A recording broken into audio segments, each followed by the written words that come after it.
रुपन बाबू वैद्य जी और प्रिंसिपल के साथ शहर से लौटने पर दूसरे दिन बहुत उदास दिखे। वे जहाँ जहाँ गए और उस दिन वे अकेले कई जगहों पर गए। लोगों ने उनकी उदासी को भांपा और उसका कारण समझने की कोशिश की, पर वे समझ नहीं सके। वास्तव में उनकी उदासी भारत की वर्तमान वैदेशिक स्थिति के सहारे समझी जा सकती थी। वे इतनी कम उम्र में ही विद्यार्थियों के नेता बन गए थे। प्रिंसिपल उनसे डरता था, वैद्य जी उनका लिहाज करते थे। इलाके के उदीयमान शोहदे उनकी चाल ढाल, पहनावे और भाषण शैली की नकल करते थे। वे सामान्यतः अपने आप से संतुष्ट रहते थे, पर शहर से लौटकर उन्होंने दूसरे दिन अपने घर में देखा कि वैद्य जी और बद्री पहलवान लड़ रहे हैं। लड़ाई को चलती हुई छोड़कर जब वे घर के बाहर आए तो वे उदास थे। सच तो यह है कि उन्होंने बाप बेटे का यह झगड़ा देखा ही नहीं, बल्कि उसमें शांति दूत के रूप में हिस्सा भी बटाया था। पर उन्हें शांति दूत का जीवन दर्शन नहीं मालूम था। हर शांति दूत की तरह बिना बुलाए झगड़े के बीच में घुसकर जाने दो कहने की और उसी लपेट में एक करारा झापड़ खाकर कोई बात नहीं कहते हुए वापस आ जाने की निसंगतता उनके स्वभाव में नहीं थी। इसलिए वे उदासी के हमले से बच नहीं पाए। रुपन बाबू के शांति दूत वाले स्वरूप का असली विकास छंगामल विद्यालय इंटर कॉलेज के गृह युद्धों में हुआ था। वैसे ही जैसे भारत का शांति दूत कोरिया, स्वेज और अफ्रीका के झगड़ों में विकसित हुआ था, पर रुपन बाबू अपने इस रूप में भारत से भी ज़्यादा तेज चाल चलने के आदी हो गए थे और कई बार दुल्की की जगह सरपट दौड़ने लगे थे। ज़्यादा रफ्तार खींच देने से कभी कभी मैदान तो चूक जाता था, पर उनकी रफ्तार नहीं चूकती थी, जिससे वे कई अवसरों पर शून्य में कबूतर की तरह उल्टे हुए नजर आते थे। पर यह भी शांति दूत के व्यवसाय का एक अंग है, इसलिए रुपन बाबू कभी इस तरह की कसरत से घबराते नहीं थे। पर उस दिन के गृह युद्ध में सबसे बड़ी गड़बड़ी यह हुई कि दोनों फरीकों ने उन्हें शांति दूत न समझकर एक तीसरा फरीक समझ लिया और उनसे वैसे ही सलूक बरतना शुरू कर दिया। एक प्रकार से यह संकट भी शांति दूत के व्यवसाय का एक अंग है। पर जैसा कि पहले बताया जा चुका है, रुपन बाबू को शांति दूत का जीवन दर्शन मालूम न था। फलतः वे उदास हो गए और आधे दिन अकेले निरुद्देश्य घूमते रहे और महसूस करते रहे कि शिवपालगंज कूड़ा है, नाबदान है, नाली है। दोपहर ढल रही थी और घर के अंदर बरामदे में वैद्य जी और बद्री पहलवान को छोड़कर और कोई न था। वह मकान का मर्दाना हिस्सा था जहाँ स्त्रियाँ बहुत कम आती थीं। सन्नाटा था।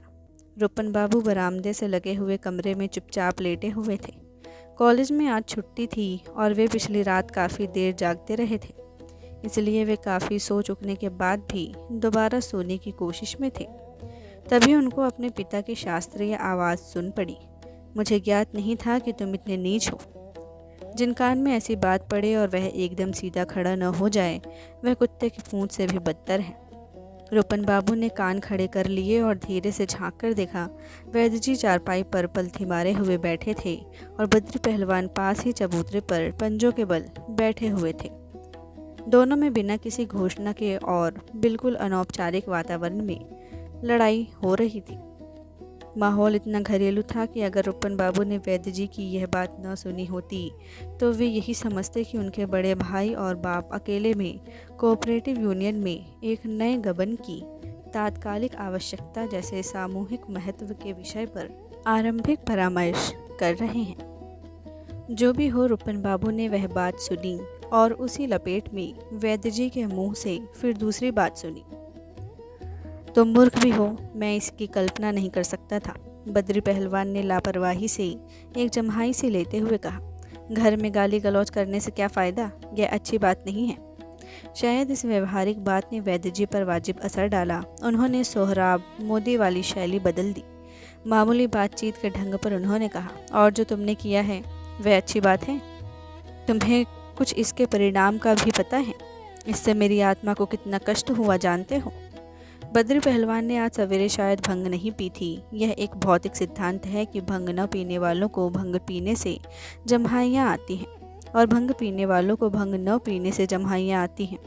इसलिए उनके चेहरे पर जम्हाई का द्वितीय संस्करण छप गया। अपने कंधे पर बैठे हुए मच्छर को उन्होंने दूसरे हाथ के एक मुलायम तमाचे से भगाया, पर मच्छर भी ऐसा था कि भगा नहीं, मर गया। इन सब कार्रवाइयों के बाद उन्होंने वैद्य जी की बात का जवाब दिया। कहा, कष्ट की क्या बात है, बताओ, जो कुछ तकलीफ होगी दूर की जाएगी। वैद्य जी ने आवाज़ नीचे करके कहा, तुम इतने समझदार होकर गयादीन की कन्या से कैसे फंस गई। बद्री पहलवान कुछ क्षण चुपचाप बैठे रहे, फिर बोले, आपसे बात करना बेकार है।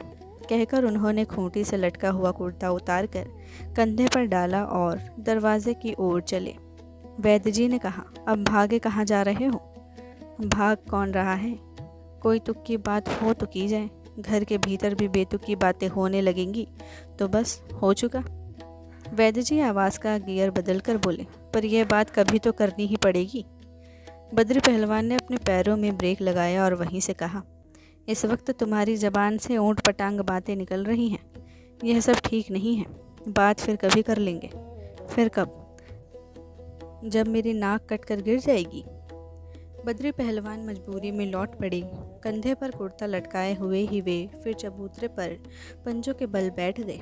बोले, नाक वाक वाली बात न करो। नाक है कहाँ, वह तो पंडित अयोध्या प्रसाद के दिनों में ही कट गई थी। वैद्य जी ने कहा, तुम अब नीचता की बात कर रहे हो। बद्री पहलवान पंजों की कमानी पर उचकने लगे। उनकी आवाज़ का साइलेंसर टूट गया। भर्राए गले से बोले, कह रहे हैं तो अब कह ही लेने दो। तुम कहते हो कि मैं बेला से फंस गया हूँ। तुम हमारे बाप हो, तुमको कैसे समझाया जाए। फंसना फंसाना चीड़ी मार का काम है। तुम्हारे खानदान में तुम्हारे बाबा अयोध्या प्रसाद जैसे रघुबरा की महतारी से फंसे थे। इसे कहते हैं फंसना। हाँ, नहीं तो क्या। रुक कर वे तेजी से बोले, खैर अब यह बात बंद करो। वैद्य जी ने अपनी आवाज़ का एक्सीलेटर दबाया। बोले, तुम्हारा खानदान, तुम्हारे बाबा, तुम ऐसी भाषा बोलते हो। यह खानदान हमारा ही है, तुम्हारा नहीं है। ये पूर्वज तुम्हारे नहीं हैं। जैसे चौराहे की लाल बत्ती चमक रही हो, बद्री की गाड़ी झटके से रुक गई। वे थमकर बोले, हुआ नहीं वही। एक सच्ची बात कह दी तो उसी में चिढ़ गए। खैर जाने दो। वैद्य जी ने कहा, जैसे क्लच और एक्सीलेटर साथ साथ दबाकर कोई नौसिखिया गाड़ी चलाने की कोशिश कर रहा हो। नहीं बद्री, जाने नहीं दूंगा। आज यह बात समाप्त होनी चाहिए। वह ब्राह्मण है, वह वैश्य है, पर यह केवल जाति की बात नहीं है, सिद्धांत की बात है। ऐसे आचरण वाली लड़की को छोटे ने अदालत में क्या कहा था। बद्री पहलवान उठकर खड़े हो गए। बोले, बस बात बंद। और एक बात मैं कह लूँ, तब मेरी भी बात बंद। मैं बाबा अयोध्या प्रसाद की चाल नहीं चल सकता। जो कुछ करूँगा कायदे से करूँगा। इधर उधर की गिचिर पिचिर मुझे पसंद नहीं है। वे दरवाजे की ओर चल दिए। अचानक वैद्य जी चारपाई से उठकर खड़े हो गए और बिना जटा जूट दाढ़ी मूछ का मंडलू कॉपीन की शाप देने वाले पोज में तनकर दोहरी ताकत वाला हॉर्न सा बजाते हुए बोले, नीच, तू मेरी बात भी सुन। रुपन बाबू इस वार्तालाप को आश्चर्य से सुन रहे थे। पिछले दिन शहर में उन्हें वैद्य जी की बात से लगा था कि वे बेला की शादी बद्री से हो जाने देंगे और यदि कोई बाधा पड़ी तो वह गयादीन की ही ओर से होगी, जिसे समझ लिया जाएगा। किंतु इस बातचीत से उन्हें विदित हो गया कि वे जिसे संघर्ष का अंत समझते हुए थे वह वास्तव में आरंभ है। वे अपने को रोक न सके और लपलपाते हुए कमरे से बाहर आकर शांति दूत का व्यवसाय संभालने लगे। उन्होंने कहा, पिताजी, अब कुछ कहने सुनने से क्या होगा। अब तो आप वही कहिए जो कल आपने प्रिंसिपल के आगे कहा था, उसी को दोहराते जाइए। अब हम भी कहाँ करेंगे कि हम जाति प्रथा नहीं मानते। जब बद्री दादा बेला से फंस ही गए हैं तो। रुपन की बात पूरी नहीं हो पाई। उन्हें अपनी गर्दन टूटती हुई जान पड़ी। बात रोज़ की ही थी। बद्री पहलवान नित्य प्रति किसी न किसी की गर्दन पर हाथ डालते ही थे। आज उन्होंने रुपन की गर्दन पकड़ ली थी, पर रुपन की आंखें एक सेकंड में आंगन के 10 चक्कर लगाकर आत्मलीन हो गईं। बद्री दांत पीस कर कह रहे थे, तुम घर ही में नेतागिरी करोगे। मेरे लिए कहते हो कि मैं उससे फंस गया हूँ, और वह भी मेरे मुंह पर कहते हो। चिमिरखी कहीं के। रुपन की गर्दन झकझोर कर उन्होंने बड़े गैर रस्मी ढंग से उन्हें आंगन के दूसरी ओर ढेल दिया। वह घबराहट में रुपन बाबू यह तय न कर पाए कि इस पद्धति से मिला हुआ चिमिरखी का खिताब वे स्वीकार करें या वापस कर दें। उधर बद्री पहलवान वैद्य जी से कहते रहे, इसे कहते हैं साक्षात नेता। इसने उसे खुद 2 पन्ने की चिट्ठी भेजी थी। न जाने कैसी गोलमाल की बातें थी। खुद फंसा था और कहता है कि मैं फंस गया हूँ। रुपन बाबू गिरते संभल गए थे। ऐंठ कर बोले, मैं इतना जलील नहीं कि तुमसे इस मामले की बात करूं। वैद्य जी से उन्होंने कहा, पिताजी जब इन्हें कुछ भी बोलना बेकार है, इन्हें जो करना है करने दीजिए। पर वैद्य जी इस समय सलाह लेने के लिए नहीं, देने के लिए उद्यत थे।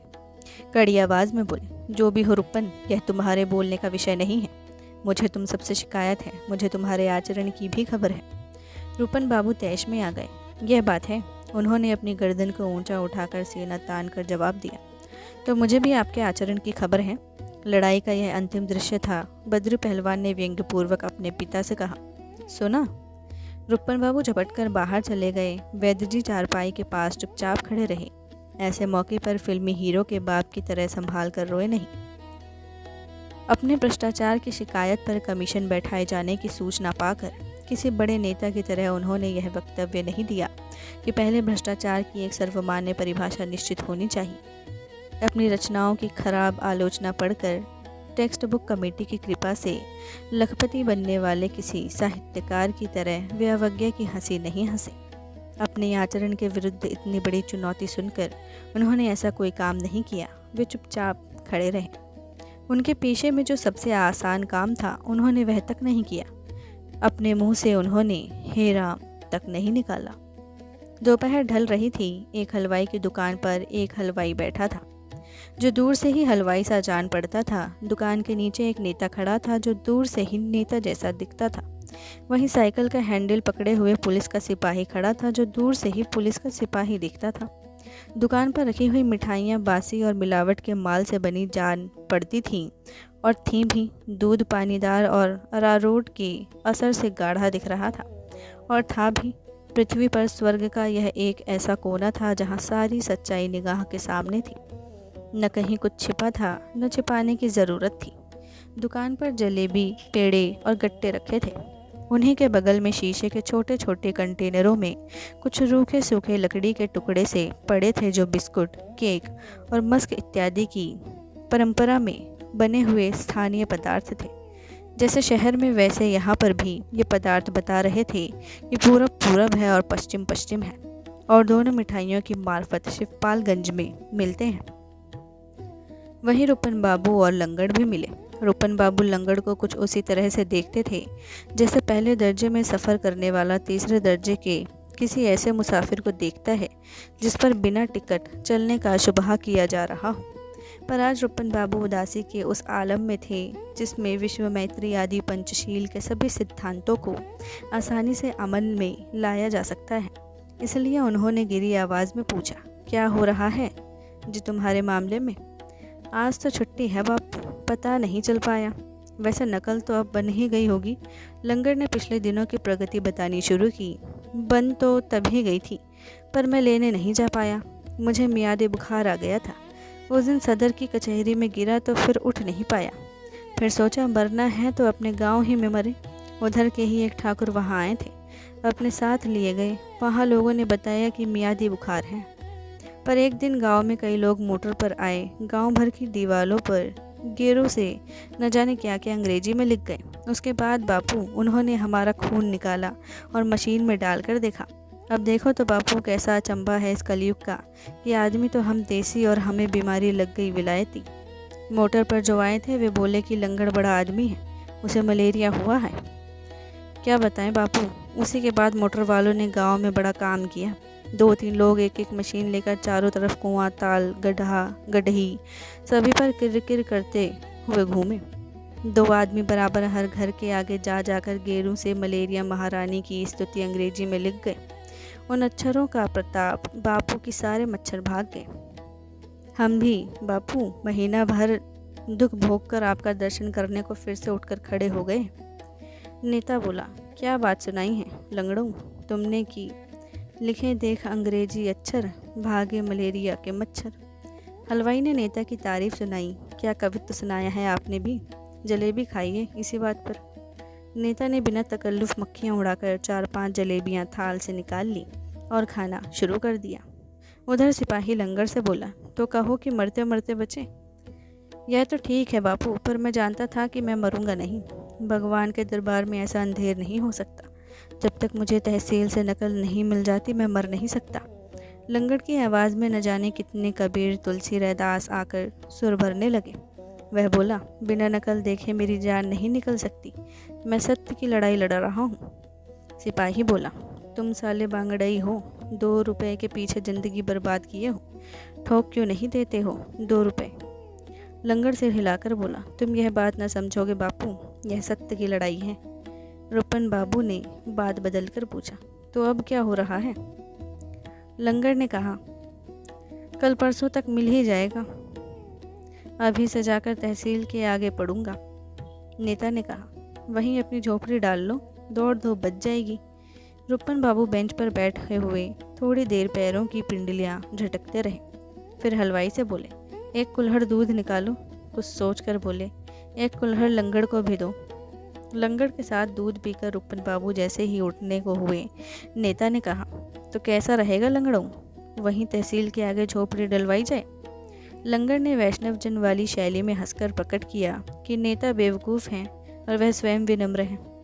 नेता ने कहा, कुछ दिनों में भूख हड़ताल शुरू कर देना, अच्छा रहेगा, अखबार में नाम छपेगा, नकल मिले या मिले नाम हो जाएगा।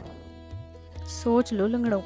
लंगड़ इस बार जैसे हंसी हंसा वह सिर्फ वैष्णव जन की न थी, उस पर कबीर स्कूल, वर्धा स्कूल और सेवापुरी स्कूल की छाप तो थी ही, कुछ लखनऊ स्कूल का असर था, जिसका इसके सिवा कोई जवाब नहीं होता कि आप भी दांत खोलकर हे करने की कोशिश करें। नेता ने ऐसा ही किया, साथ ही उसने ताली बजाकर कहा, अरे वाह रे लंगड़ों। रुपन बाबू जिस मनोदशा में थे उसमें उन्हें नेता का यह मजाक बुरा लगा। अचानक उन्हें एहसास हुआ कि वह आदमी लंगड़ों कहकर लंगड़ का मजाक उड़ा रहा है और हम लोग भी उसे लंगड़ कहते हैं। वह क्या है, उसका असली नाम क्या है? यह सोचते ही सोचने के बांध के फाटक सरक गए। रुपन बाबू को अचानक कई नाम याद आ गए। लंगड़े को वहाँ लंगड़ कहा जाता था। एक अंधा उनके दरवाजे आया करता था और लोग उसे सूर्य कहते थे। जिनके कान कुश्ती लड़ते लड़ते टूट गए हों, उसका शुभ नाम टुट्टे था। वैद्य जी के मरीजों में एक काना आदमी था, जिसे देखते ही वे पूछते थे, कहो शुक्राचार्य, तुम्हारे क्या समाचार हैं? एक बुड्ढा था जिसे बहरे बाबा कहकर इज्जत दी जाती थी। जिसके मुंह पर चेचक के दाग थे, उसे शिवपालगंज में छत्ता प्रसाद कहा जाता था और इशारा मधुमक्खियों के छत्ते की ओर था। छांगुर राम तो 6 उंगली वाले होंगे ही। अपंगों और अंगहीनों के लिए यही परंपरागत प्रेम है। यह बात रुपन बाबू ने इस भाषा में सोची, यह अगर दोबारा इसे लंगड़ों कहेगा तो जूतों से बात करूंगा। उसी जोश में उन्होंने बिगड़कर कहा, ए चाताना प्रसाद, तुम इन्हें लंगड़ों क्यों कहते हो? नेता की आंखें कुछ ऐसी थी कि उधर देखती हैं इधर देखती हैं, न जाने किधर से किधर देखती हैं। एक तरह से ईंचा ताना प्रसाद का नाम भी हमारी उस सांस्कृतिक परंपरा की, जिसमें गणेश को गजानन और इंद्र को सहस्त्राक्ष कहकर उनके आरंभिक जीवन की दुर्घटनाओं की ओर इशारा किया जाता है, अनुकूल था। रुपन बाबू ने सोचा था कि ईंचा ताना प्रसाद कहे जाने पर नेता बिल्कुल उखड़ जाएगा, पर उस पर इस विशेषण का कोई प्रभाव नहीं पड़ा, क्योंकि जिसे रुपन बाबू ने यहाँ ईंचा ताना प्रसाद कहा था, उसे अपने गांव में सिर्फ ईंचा ताना के नाम से पुकारते थे। नेता रुपन बाबू ने प्रसाद का प्रसाद पाकर वैसे ही कृतार्थ हो गया, जैसे दिन भर धूल धक्कड़ गाली गलौज सुनने के बाद अदालत के सामने हाजिर होने वाला भोंदू नामक मुजलिम श्री भोंदू की पुकार सुनकर कृतार्थ होता है। नेता ने रुपन बाबू से कहा, तो इनको और क्या कहें, लंगड़े हैं इसलिए लंगड़ कहते हैं। रुपन बाबू ने जैसा कि दूध पीने वाले दूध की प्रत्येक दुकान पर करते हैं, खाली कुल्हड़ सामने सड़क पर फेंक दिया। करोड़ों मक्खियाँ उस पर ललायित होकर झपटी, पर उनके पास रुपन बाबू को धन्यवाद देने के लिए उपयुक्त शब्द न थे। 2 मुसाफिर जिनके पैरों के पास गिरकर कुल्हड़ फूटा था, उछलकर सड़क के किनारे पहुंच गए, पर गालियां देने या एतराज़ करने की उनमें हिम्मत न थी। रुपन बाबू ने इस सब पर ध्यान नहीं दिया। वे ईंचा ताना प्रसाद से बोले, किसी को बुरा नाम लेकर चिढ़ाना न चाहिए, उसका असली नाम लेना चाहिए। नेता ने लंगड़ की ओर मुंह करके पूछा, तुम्हारा असली नाम क्या है? अब तो सब लंगड़ ही कहकर पुकारते हैं बापू, उसने सोचकर जवाब दिया, वैसे माँ बाप का दिया हुआ असली नाम लंगड़ प्रसाद है। सभी मशीनें बिगड़ी पड़ी हैं, सब जगह कोई ना कोई गड़बड़ी है। जान पहचान के सभी लोग चोटते हैं। सड़कों पर सिर्फ कुत्ते, बिल्लियाँ और सूअर घूमते हैं। हवा सिर्फ धूल उड़ाने के लिए चलती है। आसमान का कोई रंग नहीं, उसका नीलापन फरेब है। बेवकूफ़ लोग बेवकूफ़ बनाने के लिए बेवकूफ़ों की मदद से बेवकूफ़ों के खिलाफ बेवकूफ़ी करते हैं। घबराने की जल्दबाजी में आत्महत्या करने की ज़रूरत नहीं। बेईमानी और बेईमान सब ओर से सुरक्षित है। आज का दिन 48 घंटे का है। व्यायाम के एक घने बाग के पास से निकले। चैत का महीना था और फसल लगभग कट चुकी थी। बाग में खलियान डाला गया था। खाली पड़े हुए खेतों में सैकड़ों गायें और भैंसें इत्मीनान से घूम रही थी और पड़ोस के कुछ खेतों की फसल को, जो अब तक कटी नहीं थी, मौत से चल रही थी। चरवाहे बाग में कटी हुई फसल के ढेर के पीछे छिपकर और कुछ बिना छिपे हुए ज़मीन पर बेतकल्लुफ़ी से बैठकर जुआ खेल रहे थे। जुआ कौड़ियों से हो रहा था और सभी लोग इस सिद्धांत पर चल रहे थे कि इस दुनिया में आकर जितना लूट सकते हो लूट लो, क्योंकि अंतकाल में जब प्राण छूट जाएंगे तो उसके बाद पछताना होगा। जो इस खेल में लुट चुके थे वे प्राण छूटने का इंतज़ार न करके पहले ही पछताने लगे थे और जुआरियों के गोल से कुछ दूर बैठकर चरस पी रहे थे। चरवाहों में सिर्फ 2-3 सीनियर लोग थे। बाकी कच्ची उम्र के लड़के थे, जिन्हें सार्वजनिक सभाओं में देश के होने वाले गांधी और नेहरू, टैगोर और सीवी रमन बताया जाता है। जुआरियों की जफड़ी जमी देखकर रुपन बाबू चहलकदमी करते हुए उधर ही मुड़ गए।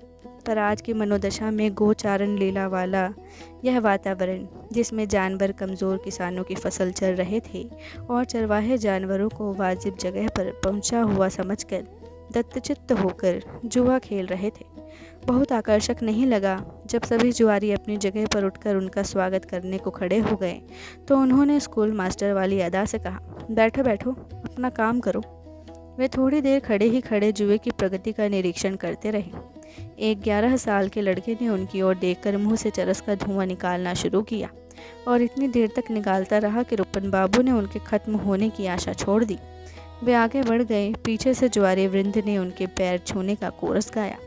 आशीर्वाद देने के लिए वे मुड़े भी नहीं, आगे बढ़ते गए। कुछ दूर जाकर वे चिल्लाए, अरे हरामियों, यह फसल क्यों चराए डाल रहे हो? किसके जानवर हैं ये? हमारे नहीं हैं, हमारे नहीं हैं, हमारे भी नहीं हैं, हमारे तो उधर हैं, वो पता नहीं किसके हैं। फसल चढ़ते हुए जानवरों के बारे में इन रटे रटाए जवाबों को सुनकर रुपन बाबू खड़े हो गए और चीख कर बोले, जूते पड़ेंगे। यह भविष्यवाणी सुनकर चरवाहों ने जानवर तो नहीं हटाए, पर यह निष्कर्ष निकाला कि रुपन भैया का दिमाग आज गर्म है। तब तक रुपन ने अपनी बात दोहराई, सुना नहीं, मैंने कहा कि जूते पड़ेंगे।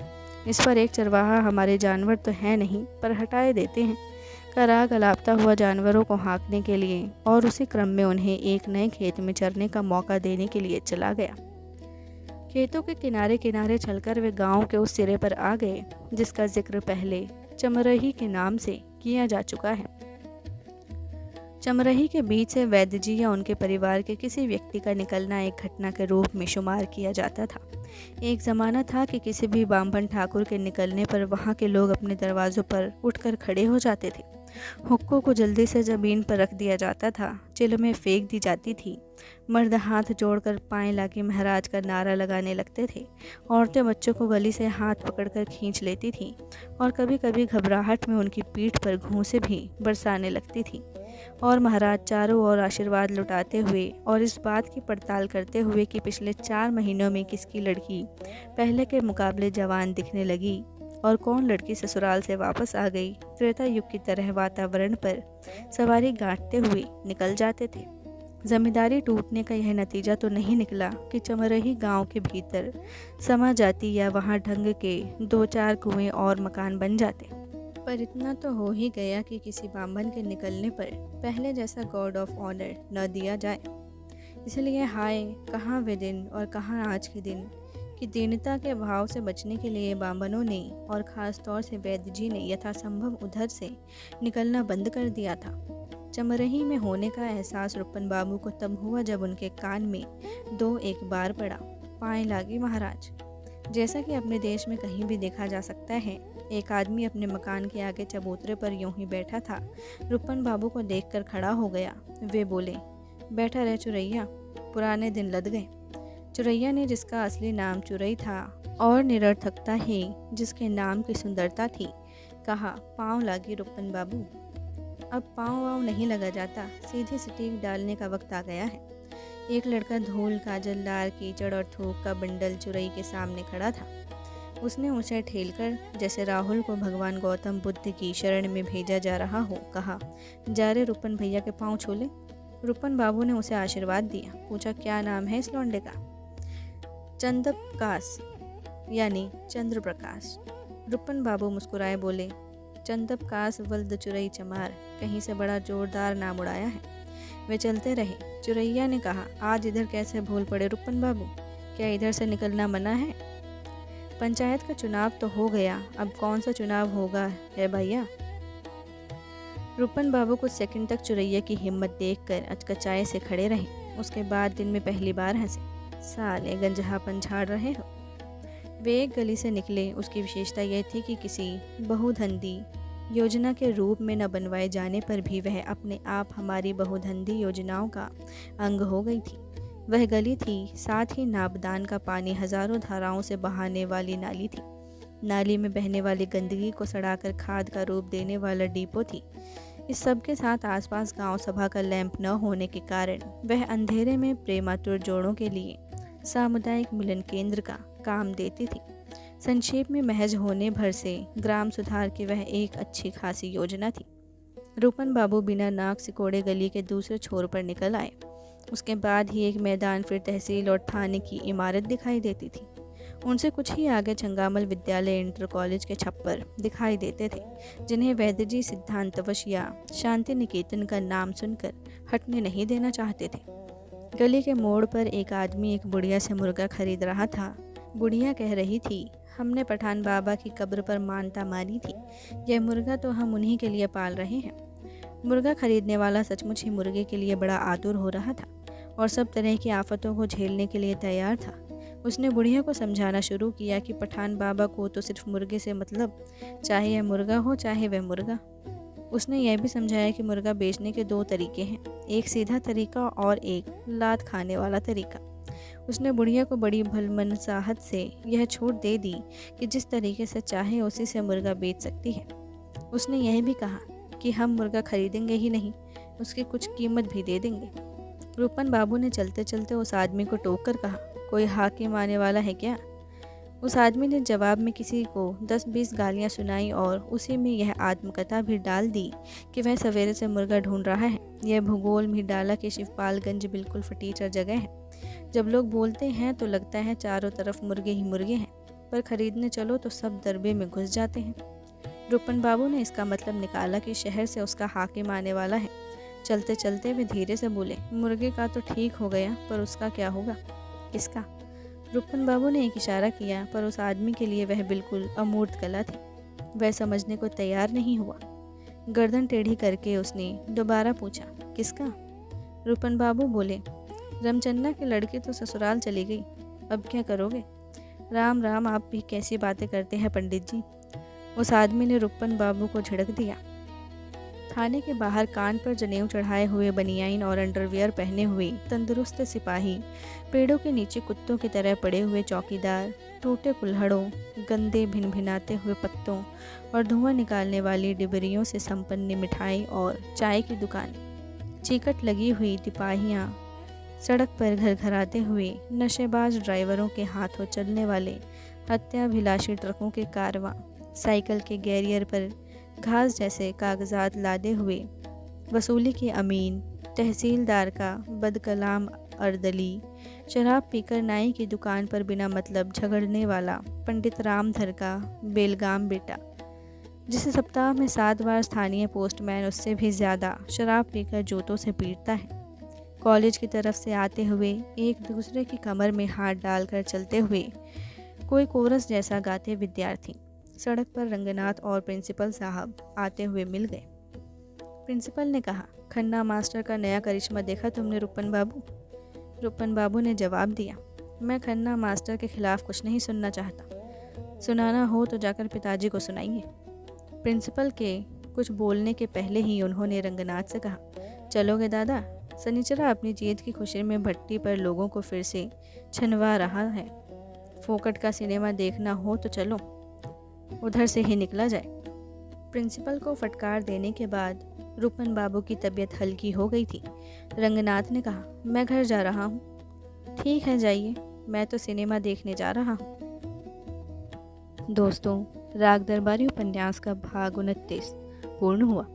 इसी क्रम में और वीडियोस को सुनने के लिए चैनल को सब्सक्राइब करें एवं हमारे साथ इस सफ़र में आगे बढ़ें। धन्यवाद।